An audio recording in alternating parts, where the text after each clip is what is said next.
नमस्कार दोस्तों, एक बार फिर से मैं उपस्थित हूँ आपके मध्य एक छोटा सा उपाय लेकर के। शरद पूर्णिमा की जो तिथि इस वर्ष पड़ने वाली है उससे संबंधित ये उपाय है।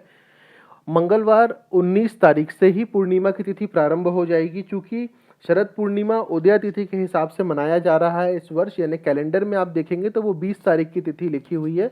वो ठीक भी है, लेकिन जो असल तिथि है वो 19 तारीख यानी कि 19 अक्टूबर मंगलवार शाम को 7:03 से पूर्णिमा की तिथि प्रारंभ हो जाएगी, जो कि 20 अक्टूबर दिन बुधवार रात को 8:26 तक के रहेगी। इस हिसाब से अगर देखा जाए तो 2 दिन यानी कि 2 रात असल में देखें हम तो मंगलवार की रात और बुधवार की रात का कुछ हिस्सा हमको शरद पूर्णिमा के अंतर्गत मिल रहा है। उपाय मैं आपको दोनों दिन के बता देता हूँ। आज का उपाय जो है वो बहुत ही साधारण है और ये मन की स्थिरता, ऐसे लोग जिनको कि आत्मविश्वास की कमी, जिसे हम अंग्रेजी में कॉन्फिडेंस भी कहते हैं, आत्मविश्वास की कमी होना, मन स्थिर नहीं रहना, मन चंचल हो जाना। चूंकि शरद पूर्णिमा जो है वो चंद्रदेव से संबंधित होता है और चंद्रदेव जो है वो अपनी पूरी 16 कलाओं से परिपूर्ण होते हैं। शरद पूर्णिमा में वर्ष में केवल एक ही दिन ऐसा होता है जब चंद्रदेव अपने पूर्ण प्रभाव, अपनी पूर्ण 16 कलाओं से युक्त होते हैं और चांद की जो रोशनी रहती है आज के दिन वो बहुत ही औषधीय गुणों वाली होती है। अगर हम उसको कहें तो आध्यात्मिक दृष्टि से इसका महत्व तो होता ही है, लेकिन स्वास्थ्य की दृष्टि से भी इसका बहुत ही अधिक महत्व होता है। ऐसे में छोटी सी चीज़ अगर आप करेंगे तो आपको हो सकता है उसका लाभ मिले। और आपको क्या क्या आगे करना है मैं सबकी जानकारी आपको दे देता हूँ। मंगलवार का जो दिन रहेगा यानी मंगलवार 19 तारीख शाम को 7:03 के बाद ऐसे लोग जिन्हें कि लगता है कि उनके अंदर कॉन्फिडेंस कम है या वो अपने आप को कमज़ोर महसूस करते हैं, मन की चंचलता है जिनके अंदर, जिन्हें एकाग्रचित होकर के किसी कार्य को करने में बड़ी समस्या होती है, जो एकाग्रता के लिए प्रयास करते रहते हैं, तो वो आज से एक कार्य निश्चित तौर पे शुरू करें, वो है चंद्र त्राटक। दोस्तों, चंद्र त्राटक का मतलब ये नहीं होता है कि सिर्फ बैठ करके हम चांद को देख रहे हैं। चांद को देखना तो होता है, लेकिन एकाग्रचित होकर के ध्यान लगा करके ध्यान को केंद्रित करने का प्रयास करना पड़ता है। हमारा ध्यान केंद्रित नहीं हो रहा है या नहीं होता है, हम एकाग्रचित नहीं हो पाते हैं, इसी कारण से हम ये प्रयास कर रहे हैं ताकि हम अपने आप को एक जगह पर फोकस कर सकें, एक जगह पर केंद्रित कर सकें। धीरे धीरे जब हम प्रयास लगातार करेंगे, निरंतर करेंगे, तो उसका एक सकारात्मक परिणाम हमको भी देखने को मिलेगा। चंद्र त्राटक के लिए आपको एक आसन लेकर के ऐसी जगह पे बैठना है जहां से आपको चांद पूरी तरह अच्छे से दिखाई दे रहा हो और चांद की रोशनी खास तौर पर शरद पूर्णिमा के दिन आपके पूरे शरीर पर पड़ रही हो। ऐसी जगह बैठ करके आप चंद्रदेव को देखना प्रारंभ करें। हो सकता है शुरू में आपको कुछ दिक्कत परेशानी हो। ऐसे लोग जिन्होंने कभी चंद्र त्राटक नहीं किया हो या आंखों से संबंधित अगर कोई समस्या हो तो हो सकता है वो ज़्यादा देर ना भी कर पाएँ। आंखों से पानी निकलना, इस टाइप की चीज़ें भी हो सकती है। जिस भी क्षण आपकी आंखों से पानी निकलना शुरू हो या आंखों में कष्ट या तकलीफ हो, उसी क्षण आप रुक जाइए, कोई दिक्कत की बात नहीं है। थोड़ी देर रुकने के बाद पुनः आप फिर से प्रारंभ कर सकते हैं चंद्र त्राटक। ऐसे भी आप कर सकते हैं। जिन लोगों को समस्या हो वो ऐसे कर सकते हैं, जिनको नहीं हो तो जितनी देर देख सकते हैं बैठ करके देखें। देखने के बाद आपके कुछ छोटे मोटे अनुभव भी होंगे। पहला दिन है जिनका, तो हो सकता है छोटे मोटे अनुभव प्रारंभ हो जाए उनको। कुछ चीज़ें भी दिखेंगी। अनुभव क्या होते हैं वो मैं इसलिए नहीं बता रहा हूँ, नहीं तो आपका जो मन है या जो हमारा दिमाग होता है वो क्या करता है, उसकी एक छवि बना लेता है और आपको वही सारी चीज़ें दिखाता है जो मैं अभी आपको यहाँ से बोलूँगा। इसलिए आपके जो अनुभव होंगे वो आप अपने तक ही सीमित रखें, किसी को बताएं भी ना। अगर अनुभव कभी किसी को बताना है तो वो केवल अपने माता पिता या अपने गुरु से ही बताएं आप, और किसी को अपने अनुभव ना बताएं।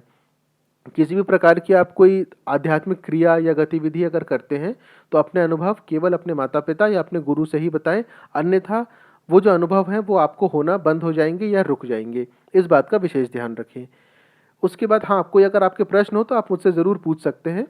और दोस्तों, दूसरी बात, मैं किसी का गुरु नहीं हूँ, इसलिए आपके अनुभव को जानने का अधिकार पात्र भी मैं नहीं हूँ।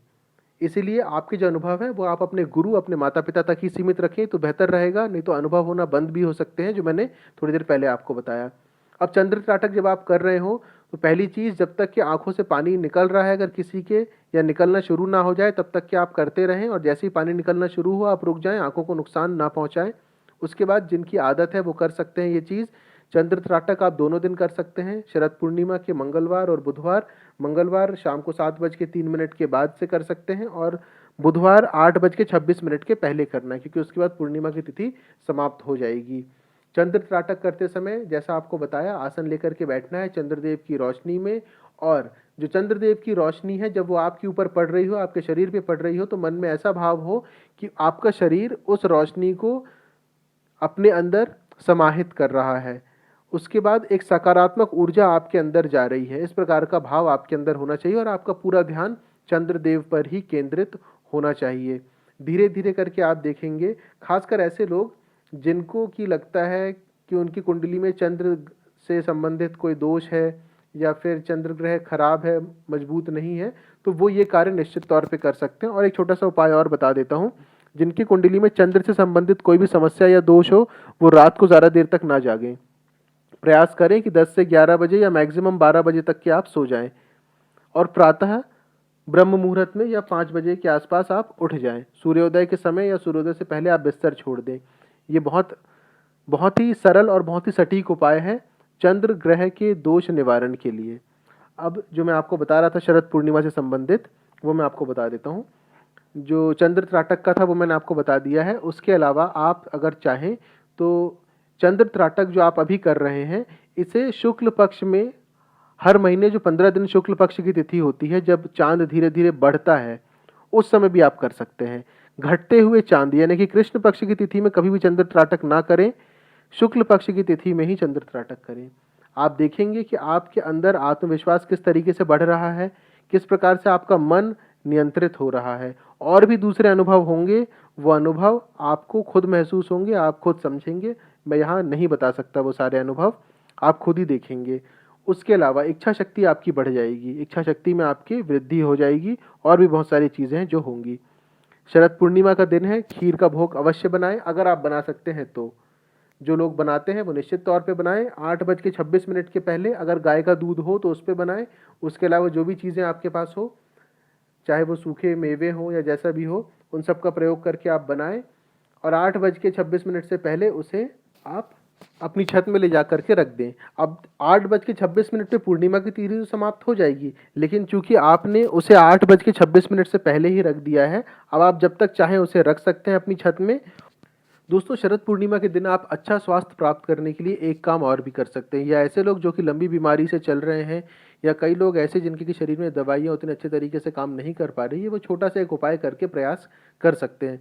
जो खीर आपने बनाई है शरद पूर्णिमा के दिन, जो आपने छत में रखी है, उसमें से कुछ छोटा सा हिस्सा एक कटोरे में लेकर के आप अपने पूजा स्थान में अश्विनी कुमार, जो कि देवताओं के वैद्य या चिकित्सक माने जाते हैं, जो कि सूर्यदेव के औरस पुत्र हैं, उनके नाम से आप रख सकते हैं तथा उनसे आप प्रार्थना कर सकते हैं कि आपकी जो भी समस्या है, शारीरिक समस्या है, मानसिक समस्या है, अगर कोई बीमारी आपकी चल रही है तो उसे वो ठीक करें या उससे आपको राहत दें। इस प्रकार की आप प्रार्थना उनसे कर सकते हैं और एक दीर्घ आयु, एक लंबी आयु के लिए भी आप उनसे प्रार्थना कर सकते हैं। और फिर उस खीर को आप अपने परिवार के साथ या फिर ऐसे लोगों के साथ जो कि बीमार है, वैसे सब लोग अगर खाएं तो ज़्यादा अच्छा रहेगा, भले ही थोड़ा थोड़ा सा मिले, लेकिन सब कोई उसे ग्रहण अवश्य करें, जिससे कि अश्विनी कुमार का भी आशीर्वाद आप लोगों को उस दिन शरद पूर्णिमा में प्राप्त होगा। और साथ ही इस दिन कहा जाता है कि माँ लक्ष्मी भी भ्रमण पे निकलती हैं। तो पूर्णिमा की तिथि रहते हुए अपने घर के मुख्य द्वार में दाहिने तरफ एक घी का दीपक निश्चित तौर पे प्रज्वलित करें ही करें।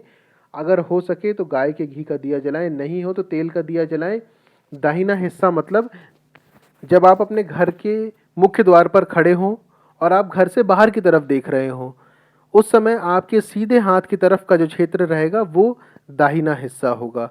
उसी जगह पर आप एक दिया शाम के समय पूर्णिमा की तिथि रहते हुए ही प्रज्वलित करें, यानी कि संध्या काल जब हो जाए, सूर्यास्त के बाद लगभग शाम को 6 सवा 6 के आसपास सूर्यास्त हो जाता है, तो उस समय से ही आप एक दीपक या एक दिया प्रज्वलित कर दें। और अगर वो दिया रात को 12 बजे तक भी जलता है या 11 बजे तक भी जलता है तो बहुत अच्छा है। समय समय पर उसमें घी या तेल जिसका भी आपने दिया जलाया है वो आप डाल सकते हैं उसमें।